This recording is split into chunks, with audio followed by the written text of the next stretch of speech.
Qala musannif rahimahullah wa nafa'ana bihi wa bi ulumihi fid dharain amin. Walakinnahu lamma tala alaihi al-amalu hamalahu 'ala al-hirsi 'ala ad-dunya wa tasrif fil akhirah. Kita masih dalam bab tentang tulul amal. Tulul amal itu panjang angan-angan. Kemarin sudah mungkin di Ahad pagi kita sampaikan tentang muqaddimah tulul amal. Apa itu tulul amal? Yaitu merasa hidup di dunia ini kekal. Itu namanya tulul amal. Jadi punya angan-angan yang panjang sehingga lupa daripada Allah Subhanahu wa taala. Walakinnahu lamma tala alaihi al-amalu, akan tapi kata Imam Haddad, di saat angan-angan seseorang itu menjadi panjang, hobinya berhayal, hamalahu 'alal hirsi 'ala dunya, panjangnya angan-angan mereka ini justru menjadikan mereka rakus dengan dunianya, sehingga ingin jadikan setiap waktu untuk cari dunia. Dan ternyata terbukti. Kita lihat bagaimana orang-orang yang banyak angan-angannya itu menjadikan hampir 24 jam waktunya hanya untuk mikir di dunia, sehingga tidurnya pun tidak nyaman. Tidur kadang bangun sesaat, yang diperhatikan adalah urusan dunianya. Jadi ini yang dilarang daripada sifatul amal itu, karena sebabnya dampak daripada sifatul amal ini akan menjadikan kita semakin lupa dan jauh daripada Allah Subhanahu wa taala. Wa tasrif fil akhirah. Nah, kalau sudah seorang itu memiliki sifat panjang angan-angan, pasti dia akan menunda-nunda urusan akhiratnya. Nah, urusan sholat nanti kalau sudah umur 40, ini sering sekali ada orang itu menunda urusan sholatnya. Padahal dengan sholat kita sambung dengan Allah Subhanahu wa taala. Makanya dikatakanlah para ulama, kenapa ibadah sholat itu, ya, kalau kata orang Jawa itu sembahyang, itu bahasa Arabnya sholat, sholatun. Kenapa kok pakai bahasa sholatun? Karena diambil dari kata-kata silatun. Silatun itu artinya menyambung hubungan seorang hamba dengan Allah Subhanahu wa taala. Artinya kalau ada orang yang tidak sholat, maka tidak ada hubungannya dengan Allah Subhanahu wa taala. Artinya bukan tidak ada hubungan, berarti bukan hambanya Allah. Allah tidak peduli dengan dia. Nah, semakin dia jauh, semakin dia tidak ingin sholat, ya semakin Allah tidak peduli dengannya. Terus apa yang dia dapatkan ketika hidup di dunia? Sedangkan terkadang orang-orang yang tidak sholat ini, kadang kita lihat juga banyak orang-orang itu yang kaya, justru uangnya banyak, dunianya lancar. Itu bukan nikmat. Jadi jangan salah, pemberian Allah kepada hamba itu, Bapak Ibu, ada dua. Yang pertama nikmat, yang kedua nikmah. Jadi ada nikmat, kalau bahasa Arab pakai ain, nikmatun. Ada nikmah pakai qaf, nikmah, atau dengan bahasa lain istidraj. Nikmat sesuatu yang Allah berikan kepada seorang hamba, dalam artian Allah sayang kepada hamba tersebut, itu nikmat. Jadi Allah lancarkan rezeki kita dengan keadaan kita yang taat, menjalankan kewajiban dan menjauhi larangan-larangan. Kok kita dimudahkan rezekinya oleh Allah, itu nikmat. Tapi kok ada di antara kita mungkin tidak sholat, jarang ibadah, tapi urusan rezeki lancar, jangan tertipu. Itu bukan nikmat, itu namanya istidraj. Sehingga kadang ada yang sombong, sudah tidak pernah sholat, tidak pernah mendekatkan diri kepada Allah, kemudian merasa rezekinya lancar, dia katakan, oh saya walaupun tidak pernah ibadah, ya tidak pernah majlisan, ya tidak pernah baca zikir, tidak pernah sholat, ya alhamdulillah lancar-lancar saja rezeki saya, lancar. Tapi bukan nikmat daripada Allah Subhanahu wa taala. Dan itu semuanya justru akan bawa kepada kesengsaraan untuk diri kita. Karena kalau nikmat itu sudah pasti berkah. Kalau istidraj tidak akan berkah sampai kapanpun. Wala yakhtur lahu amrul maut. Orang yang panjang angan-angan itu tidak mungkin dia ingat kematian. Karena apa? Yang dia pikirkan hanya targetnya saja. Oh, tahun 2021 misalnya, oh saya harus punya ini, punya itu. Terus yang dipikirkan itu. Dan berusaha untuk mencicil satu-satu. Nah, paling tidak tahun 2021 sudah lengkap semuanya. Terus yang dipikirkan itu. Jadi tidak ingat dengan kematian. Wujubul isti'dad.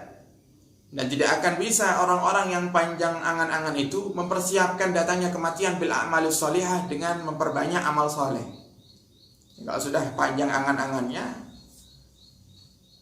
dari dampak panjang angan-angan ini akan muncul cinta kepada dunia. Kalau sudah cinta kepada dunia, ya urusannya kerja, terus urusannya cari duit, terus tidak pernah ibadah kepada Allah Subhanahu wa ta'ala.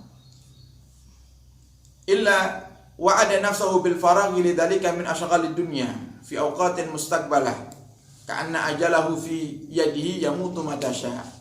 Seakan-akan orang-orang yang panjang angan-angan ini dia akan mati kalau semua angan-angannya sudah tercapai. Padahal berapa banyak kita lihat orang yang punya cita-cita belum tercapai cita-citanya sudah mati duluan. Jadi kata Imam Haddad, orang-orang yang panjang angan-angan ini seakan-akan kematian itu di tangannya, padahal kematian itu di tangan Allah Subhanahu wa ta'ala. Wa hadza kulluhu min syu'mi tulil amal. Dan ini semuanya adalah dampak negatif daripada tulul amal. Sehingga mari semuanya kaum muslimin, ayo kita tinggalkan daripada sifat panjang angan-angan. Punya cita-cita itu boleh, tapi sewajarnya. Jangan sampai cita-cita kita menjadikan kita lupa kepada Allah Subhanahu wa ta'ala. Karena memang terkadang dengan adanya cita-cita mungkin lebih semangat kita untuk berikhtiar, lebih semangat kita untuk bekerja. Boleh, tidak jadi masalah. Akan tapi jangan sampai itu masuk ke derajat tulul amal, panjang angan-angan. Terus caranya gimana? Niatkan setiap cita-cita yang kita miliki adalah untuk kebaikan. Ya Allah, saya kepingin mudah rizkinya ya Allah, karena dengan mudah rizkinya saya bisa bersedekah, saya bisa berinfak. Maka angan-angan yang semacam itu Allah berikan kepada kita pahala. Fahdharu rahimakumullah, kata Imam Haddad. Maka hati-hatilah wahai saudara-saudaraku yang dirahmati oleh Allah Subhanahu wa ta'ala. Waj'alut taswif wa ta'khir fi umurid dunia. Jadikan menunda-nunda itu dalam urusan dunia. Wal mubadarah wa tashmir fi umuril akhirah. Sedangkan mubadarah, semangat dalam urusan akhirat. Jadi jangan dibalik, kata Imam Haddad. Jangan yang ditunda-tunda justru urusan ibadahnya yang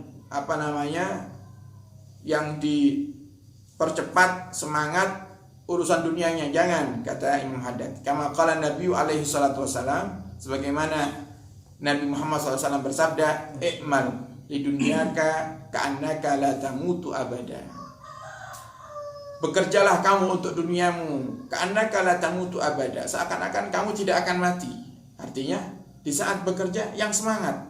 Karena Nabi dan Allah Subhanahu wa ta'ala juga tidak senang orang yang kerjanya malas-malasan.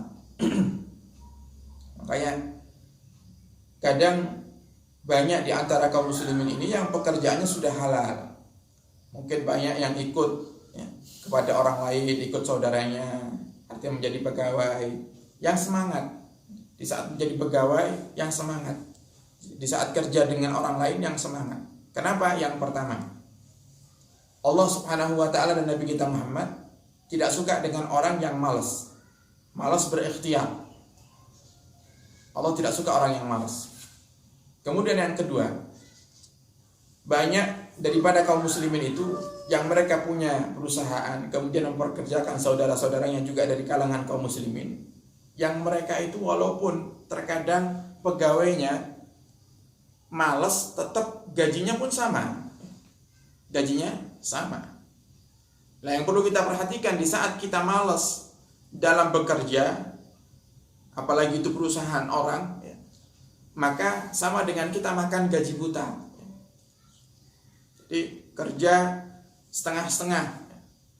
Jadi datang telat, nanti di tempat kerja juga tidak semangat kerja, suka curi-curi waktu.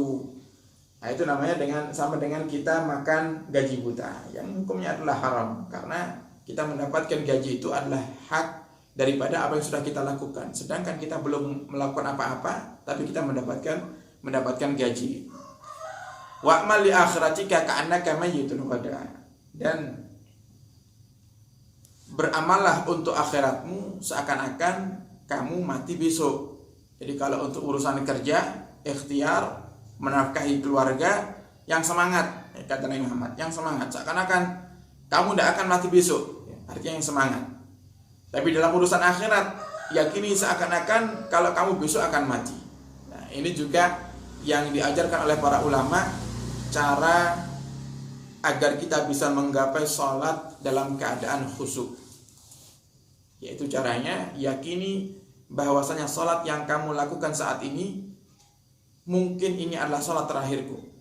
Mungkin dengan seperti itu kita akan berusaha untuk menjaga pikiran dan hati kita di tengah-tengah sholat kita.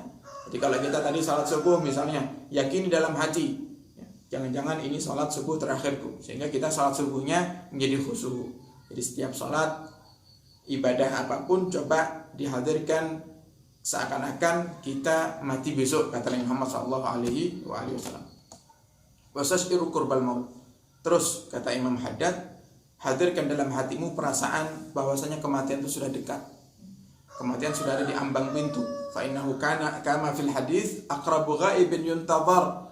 Karena kematian itu adalah sesuatu yang gaib, yang tidak bisa kita ketahui. Siapapun yang mendengarkan suara kami saat ini, tidak ada di antara kita yang mengetahui apakah kita akan mati seminggu lagi, sebulan lagi, tidak ada yang tahu. Aqrabu ghaibin, sesuatu yang dekat tapi gaib, yuntazar, dan selalu ditunggu. Itu kematian. Mau kita lari kemanapun tetap mati.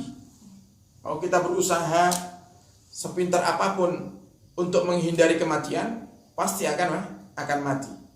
Mau